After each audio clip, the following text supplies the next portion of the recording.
pada akhirnya muncul fenomena, bahkan orang yang berhijrah jadi gak asik lagi. Orang yang semakin dekat sama Allah jadi kurang menarik. Orang yang rajin ngaji wajahnya sudah tidak se-charming dan cheer up seperti yang dulu. Oke, mungkin gak harus semua charming lah ya, karena itu mungkin anugerah dari Allah kan. Kayak saya gak mungkin charming karena warnanya agak gold. Tapi cheer up lah minimal. Nah, jadi kita perlu juga belajar tentang satu hal yang menurut saya tetap penting, keren ini. Kenapa? Karena di Al-Quran aja ayat tentang keren itu banyak. Dan hadis juga banyak tentang masalah keren, cuman jarang diangkat. Saya selalu senang mengangkat sesuatu yang jarang dibahas orang. Terutama yang ada hubungannya dengan daily-nya anak muda, kehidupan sehari-harinya anak muda. Perlukah kita jadi orang yang berusaha untuk memperhatikan unsur ini keren, bukan sok keren ya. Kalau sok keren kan lebay banget kan, gak penting juga kan jadi narsis gitu. Tapi perlu nggak kita memperhatikan unsur ini dalam kehidupan kita, baik kehidupan pribadi, kehidupan dengan seseorang, kehidupan dengan masyarakat, bahkan dalam kehidupan kita berritual. Saya nggak mau mengatakan beragama, karena agama itu sangat luas. Saya nggak mau menyempitkan makna agama hanya ibadah saja.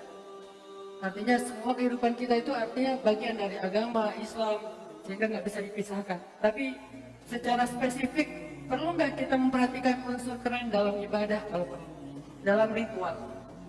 Nah, kita akan bahas tentang masalah keren, yang mudah-mudahan setelah nanti kita bahas, kita jadi tahu ternyata keren ini sesuatu yang berharga, penting, dan kayaknya perlu kita perhatiin. Yang awalnya mungkin buat sebagian orang, apa sih pengajian sia-sia banget sih yang dibahas keren. Pengajian kayak ngabis-ngabisin waktu sih, nggak nambah pahala yang dibahas tentang keren. Oke.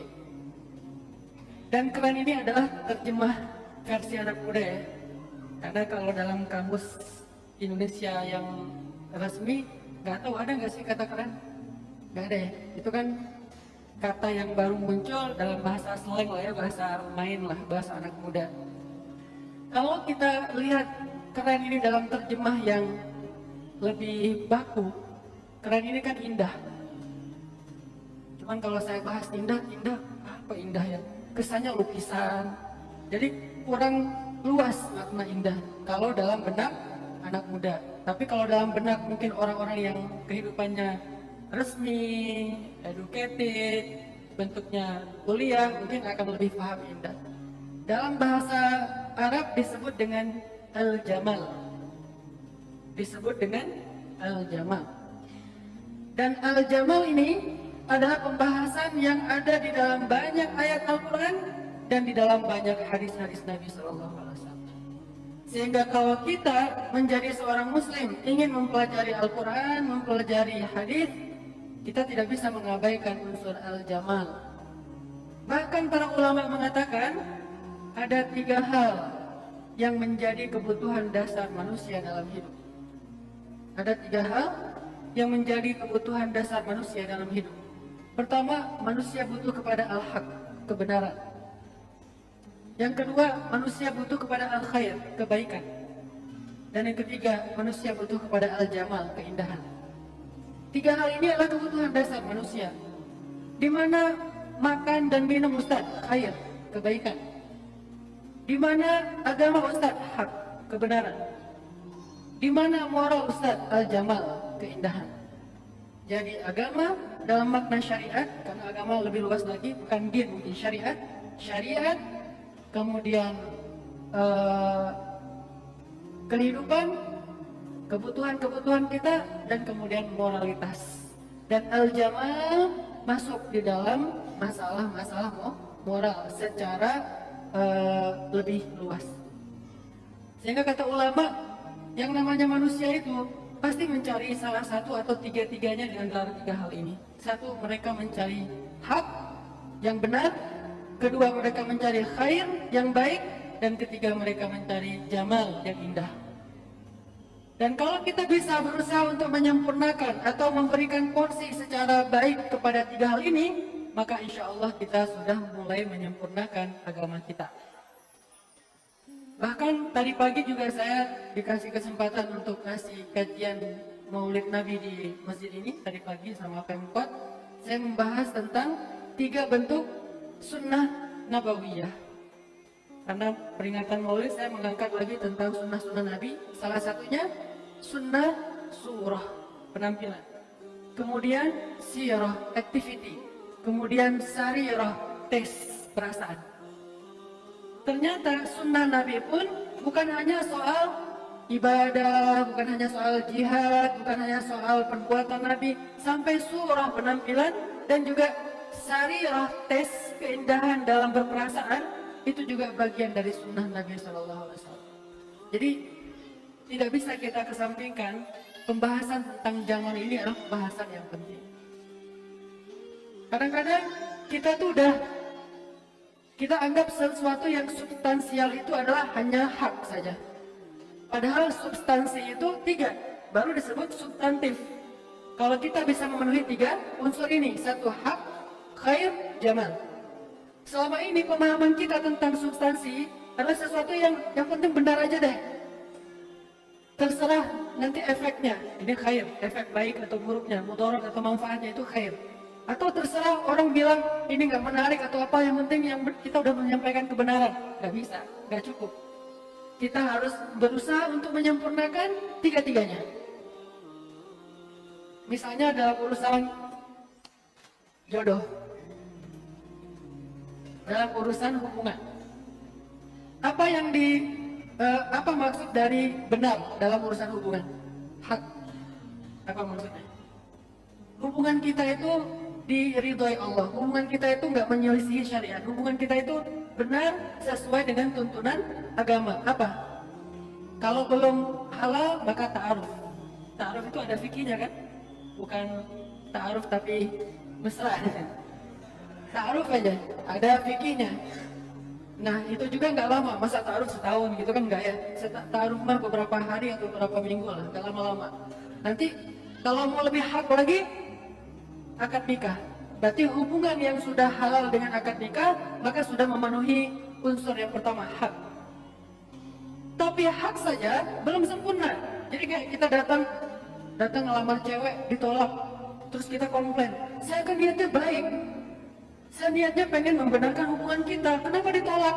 Mungkin kita kurang 2 hal, kurang khair, kurang jamal.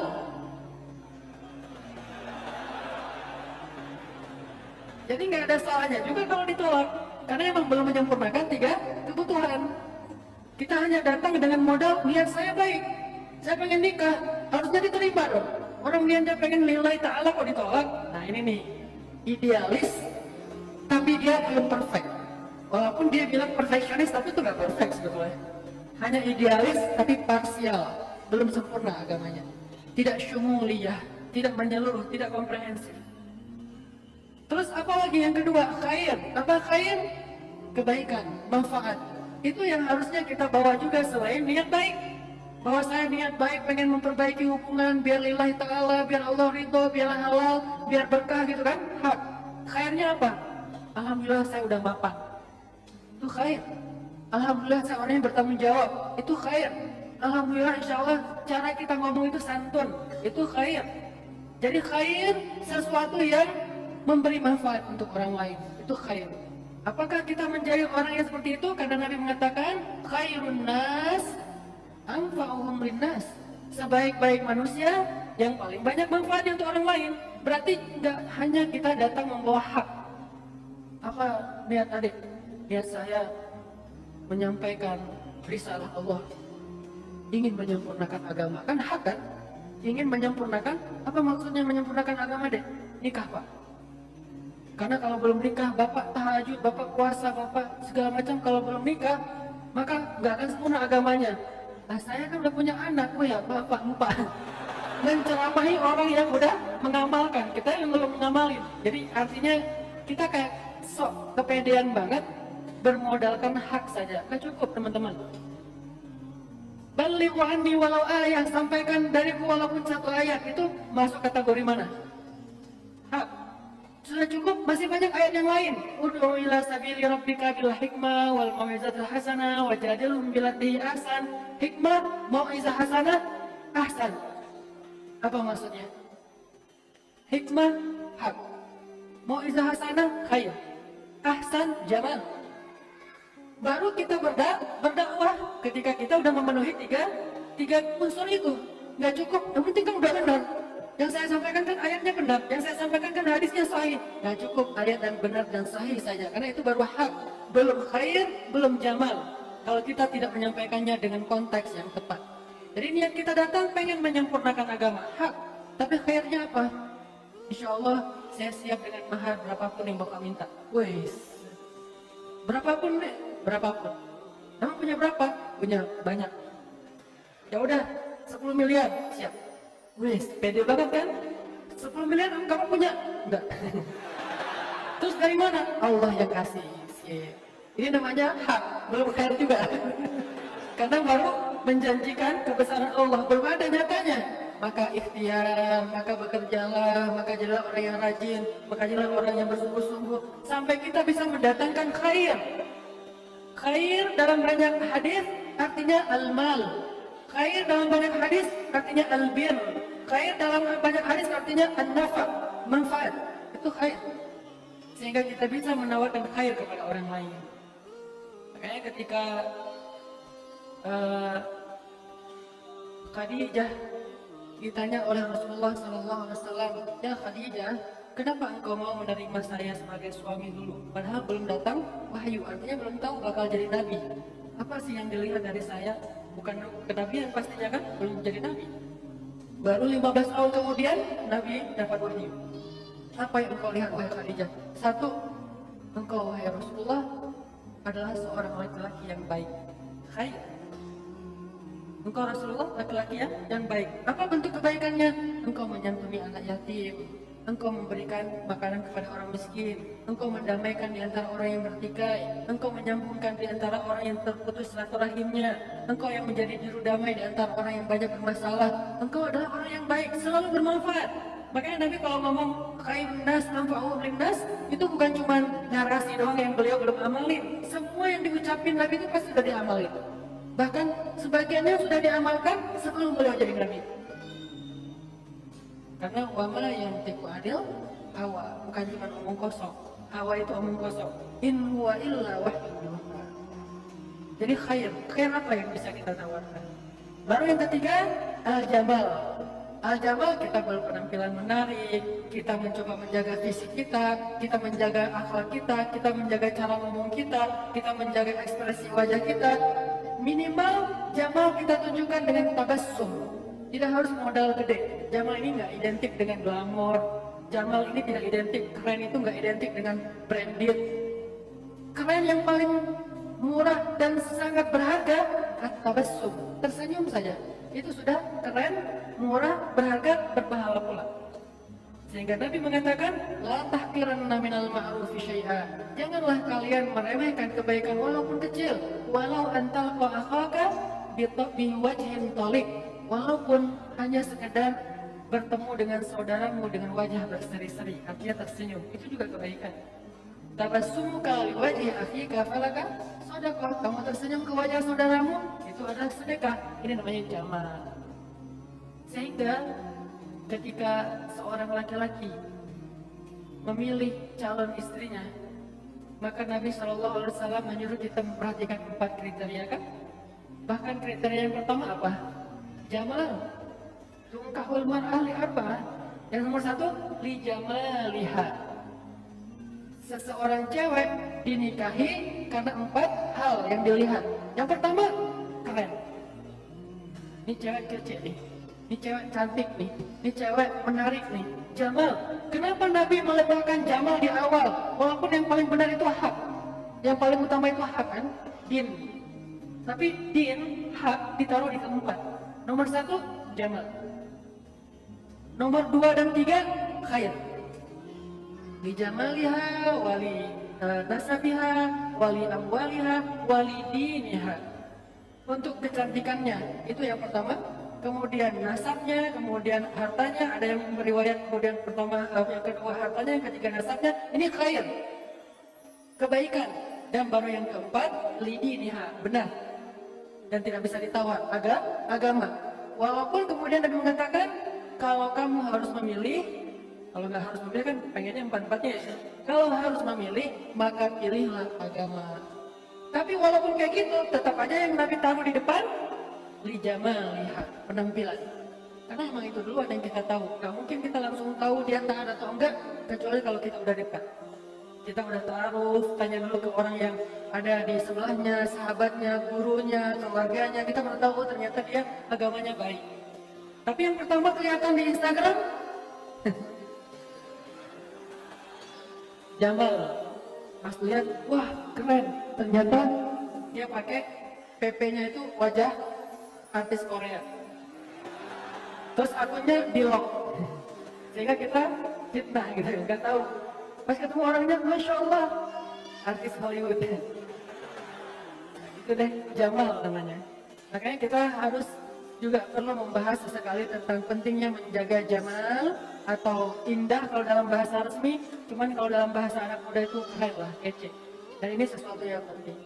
Bahkan Nabi SAW bersabda dalam hadis riwayat Muslim, dan hadis ini hadis sahih. Apa kata Nabi? Innallaha jamilun yuhibbul jamal. Allah itu maha indah dan mencintai keindahan. Cuman indah ini kan terjemah baku. Saya pengen menerjemahkannya ke dalam terjemahan anak muda. Walaupun sebagian orang masih agak takut dengan terjemahan ini, merasa nggak biasa dengan terjemahan ini, bahkan menganggap terjemahan ini agak asing. Sesuatu yang asing dianggap aneh dan akhirnya ditolak. Maka tidak selalu kayak gitu. Saya menerjemahkannya, Innallaha jamilun yuhibbul jamal.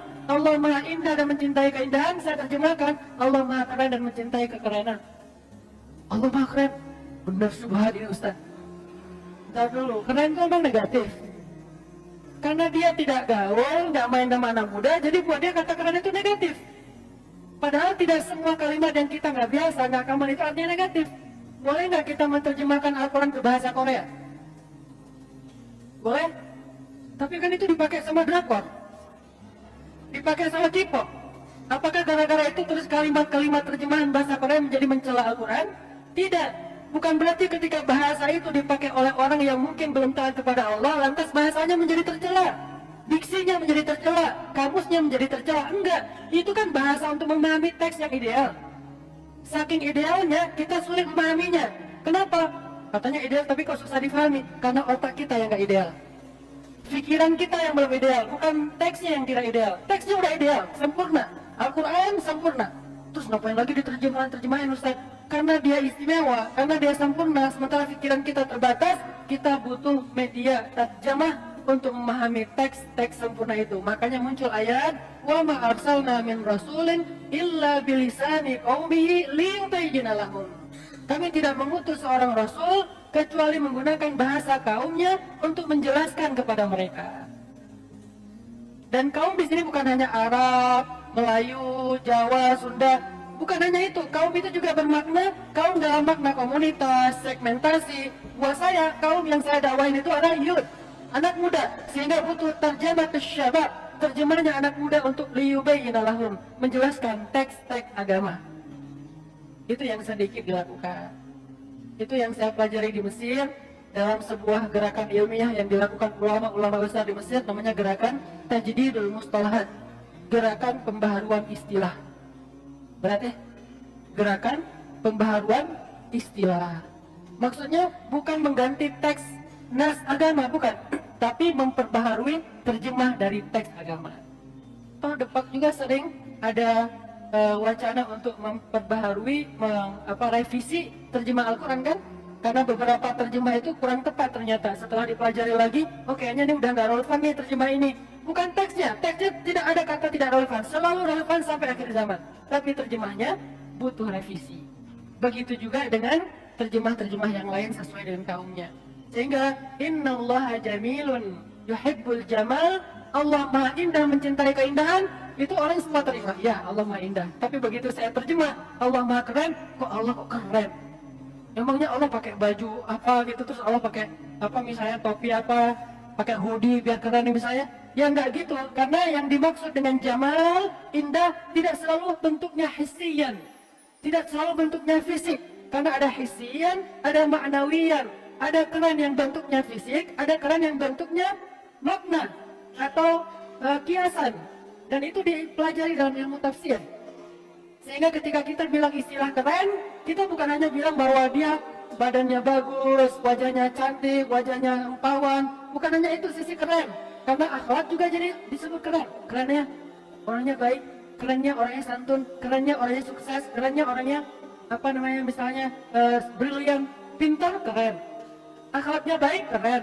Penampilannya menarik, keren. Jadi keren, indah, jamal sangat luas.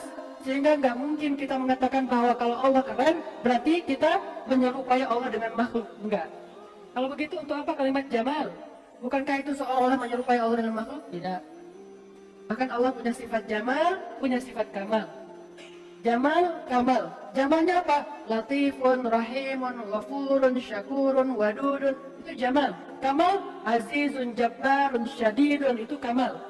Ini kalau kita pakai teori akidah ya. Rububiyah, uluhiyah, asma sifat. Cuman saya nggak mau terlalu terjebak dalam teori dan istilah-istilah. Kita langsung translate aja deh, bahasa yang santai.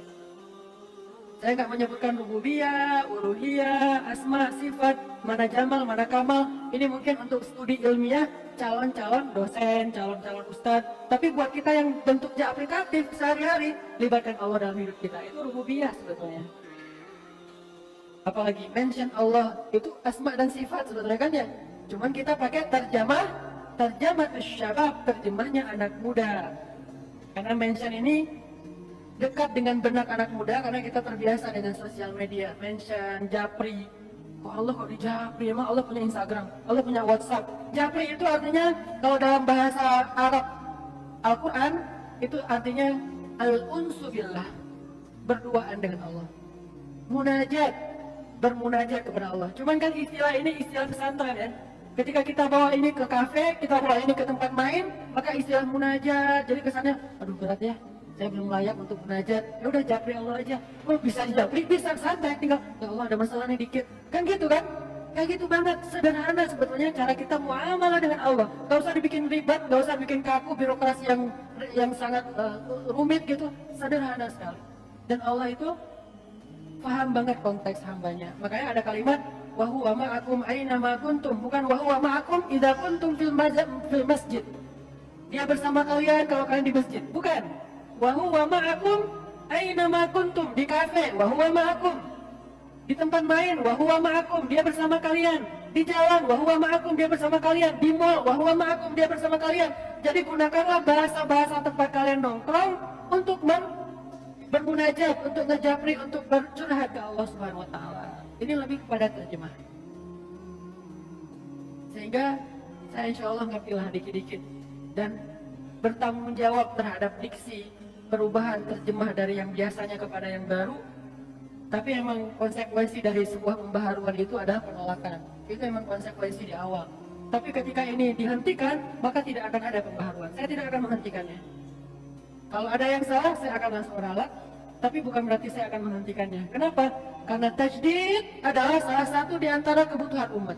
Pembaharuan adalah salah satu di antara kebutuhan umat. Dan saya tidak akan bicara tentang teori pembaharuan, tapi saya mencoba untuk memprogram pembaharuan itu. Karena pembicaraan tentang teori pembaharuan itu sudah lama. Dari tahun 70-an kita sudah bicara teori pembaharuan, tokoh-tokoh pembaharuan, hadis-hadis pembaharuan. Saya akan datang kepada umatku setiap 100 tahun seorang mujaddid. Ini kan narasi pembaharuan kan? Mana program pembaharuannya? Salah satu program pembaharuannya adalah mengganti terjemah sesuai dengan kebutuhan segmen dakwah. Buat saya ini sebuah gerakan pembaharuan dan harus, ini kebutuhan umat, bukan pengen seru-seruan, pengen keren, pengen viral, pengen terkenal, bukan. Ini kebutuhan umat. Sejak kita menterjemah dengan terjemah baru terhadap teks agama, akhirnya anak muda mulai merasa nyaman kan untuk belajar agama. Nyaman belum tentu benar, tapi nyaman bagian dari jamal. Dan insya Allah kita berusaha untuk sebenar mungkin. Qaribu wastaqbilu kata Nabi, berusaha untuk dekat dan berusaha untuk lurus, walaupun belum tentu hak. Kita berusaha saja. Qaribu wastaqbilu, qulu qawlan sadidan. Itu yang saya pelajari di Mesir cukup serius. Yang saya bilang, saya lebih interest knowledge saya itu lebih ke movement, pergerakan.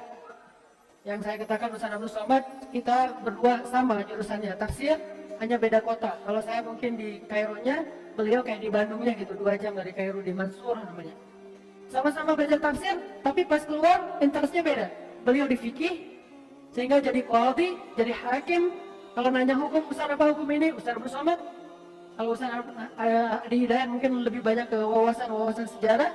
Kalau saya lebih senang dengan harokah, senang dengan movement, senang dengan sebuah pergerakan. Dan dalam pergerakan itu selalu identik dengan tajdid, pembaharuan. Karena yang namanya pergerakan artinya merubah masyarakat kepada sesuatu yang lebih baik sama kita. Dan itulah yang dilakukan Rasulullah SAW.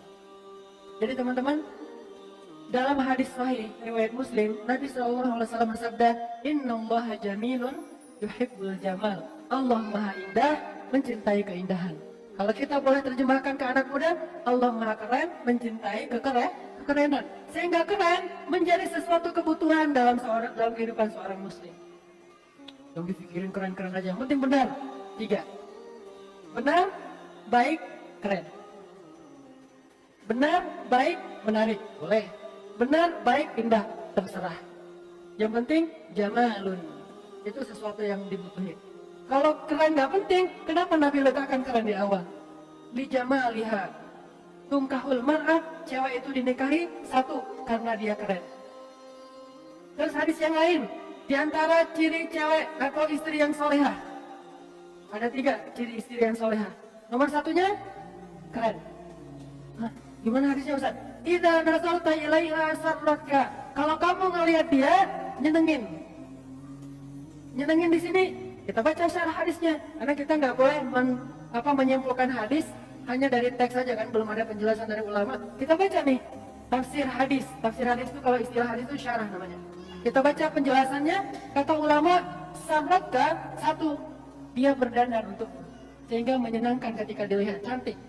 Walaupun ini cantiknya relatif ya. Ada yang senang dandanannya mungkin menor, ada yang senang minimalis, ada yang senang dandanannya itu dengan air wudhu. Nggak masalah, jangan dibentur-benturin. Dandanan yang paling baik itu wudhu, boleh pakai kosmetik. Nggak juga sih, wudhu juga, kosmetik juga. Habis wudhu pakai kosmetik, kan double kan, dapat dua-duanya. Dapat keberkahan dari air wudhu karena itu cahaya yang tidak akan bisa diganti dengan apapun. Kita mau pakai foundation masih kalah dengan air wudhu. Foundation hanya mantulin cahaya di dunia. Wudhu memantulkan cahaya sampai di akhirat. Sehingga ketika kita bangkit dari kubur, foundation wajah kita itu adalah wudhu. Orang yang rajin menjaga wudhunya, nanti bangkitnya seperti cahaya rembulan, bukan matahari. Karena kalau matahari dalam bahasa Arab dhiya, kalau rembulan bahasa Arab nur. Sementara kalimat di sini nur, bukan dhiya. Apa beda cahaya dhiya sama nur? Maaf ya, agak berat ya. Enggak ya? Dhiya, cahaya yang menyilaukan mata kita, itu namanya dhiya. Atau asma haulahu, dan menyilaukan sekeliling mereka kan. Tapi kalau nur, cahaya tapi tidak menyilaukan. Nah, sehingga matahari disebut dhiya syams dalam bahasa Arab. Salah kalau orang mengatakan nur syamsi. Nggak ada nur syamsi, yang ada dhiya syams, cahaya matahari. Tapi kalau bulan, nggak ada dhiya ul qamar, ya ada nurul qamar, cahaya rembulan. Dan Nabi nurun, bukan dhiya. Nabi Muhammad nurun, Allah nurun, bukan dhiya. Dhiya itu udah menyilaukan, panas pula, itulah dhiya. Walaupun secara ilmiah nanti ada pembahasan lain, matahari pastinya bermanfaat. Cuman dari sisi penglihatan visual, matahari ini tidak nyaman untuk dilihat langsung, makanya istilahnya dhiya. Tapi bulan nyaman dilihat langsung, makanya istilahnya nur. Dan nanti di padang mahsyar, orang yang beriman, Allah berikan nurum yas'a baina aidihim. Cahaya mereka memancar di depan mereka. Dan salah satu sumber cahaya itu adalah air wudhu. Memang nggak tergantikan sih, tapi bukan berarti pakai wudhu aja, nggak usah pakai kosmetik atau bedak atau foundation atau apalah, terserah buat cewek-cewek. Perlu tetap, terutama kalau dia punya kelebihan rezeki, mampu membelinya, maka pakailah untuk suami. Untuk apa? Menyenangkan suami. Karena kata ulama, maksud dari sarratka, menyenangkanmu adalah penampilan seorang istri. Berpenampilan menarik bagi seorang istri untuk suaminya, ibadah. Yang kedua, sarratka kata ulama, bukan hanya penampilannya, tapi juga sifatnya menarik. Senyumnya, memaafkannya, lapang dadanya, ngalahnya, santunnya, lembutnya, terutama sifat malunya. Karena mahkotanya perempuan, al-haya, sifat malu. Sehingga ketika Allah menggambarkan tentang ciri-ciri istri Nabi Musa, apa kata Allah tentang ciri-ciri istri Nabi Musa? Tamshi ala istihya, dia berjalan malu-malu. Allah menyindir sedikit saja tentang ciri-ciri Nabi dan istri Nabi Musa. Supaya apa? Biar cewek-cewek penasaran. Kenapa Nabi Musa mau nikahin cewek itu? Kenapa Nabi Musa tertarik dengan cewek tersebut?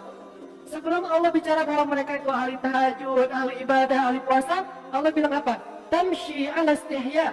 Perempuan itu berjalan malu-malu ketika mau mengundang Musa. Berarti sifat malu itulah yang menjadikan Musa merasa takjub dan merasa jatuh hati kepada perempuan ini. Sifat malu.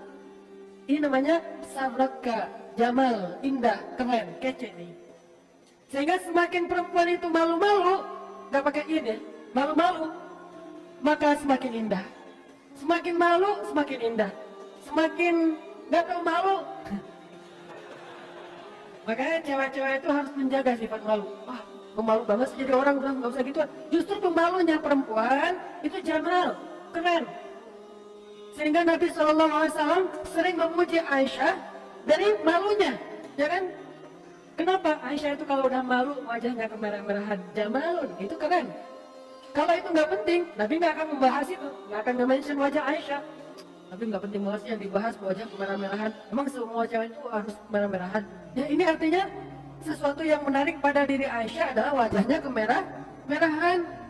Ada juga yang mengatakan maksud dari Humairah itu bukan kemerah-merahan, Ustaz, putih. Karena orang Arab kalau ngomong putih itu kalau saking putihnya bukan abyad, tapi Humairah, Ahmad. Sama kayak orang Jawa, kalau ngomong putih itu kuning. Jadi kalau ada anak bayi baru lahir, wah kuning anaknya gitu kan ya. Kuning itu bukan penyakit kuning. Buat orang Jawa kuning itu artinya putih. Kalau putih itu malah aneh kayak cacat gitu. Putih sakit apa? Kayak ada kelainan apa gen gitu kan. Jadi dia putih. Yang benar menurut orang Jawa orang yang putih itu namanya kuning. Kalau orang Arab ahmar, merah. Tapi tetap saking putihnya Aisyah sampai Humairah kemerah-merahan. Ini menunjukkan bahwa jamal itu sesuatu yang luar biasa diperhatikan dalam Islam. Sehingga Nabi mengatakan salah satu di antara ciri perempuan solehah, salah satu di antara ciri istri solehah memperhatikan jamalnya di depan suami. Ustadz, bagaimana dengan perempuan yang udah melahirkan banyak anak, yang usianya udah gak muda lagi? Tadi kan jamal ada dua, ada jamal hissi, ada jamal maknawi. Kalau hissi, jamal fisik. Kalau fisiknya udah nggak bisa dipertahankan lagi, tidak masalah, itu natural, sifat, itu fitrah dari Allah. Maka pertahankan jamal maknawinya, akhlaknya, santunnya, pemalunya, pemaafnya, lapang dadanya, suka membantunya, dan seterusnya dan seterusnya. Tetap ada unsur kerennya.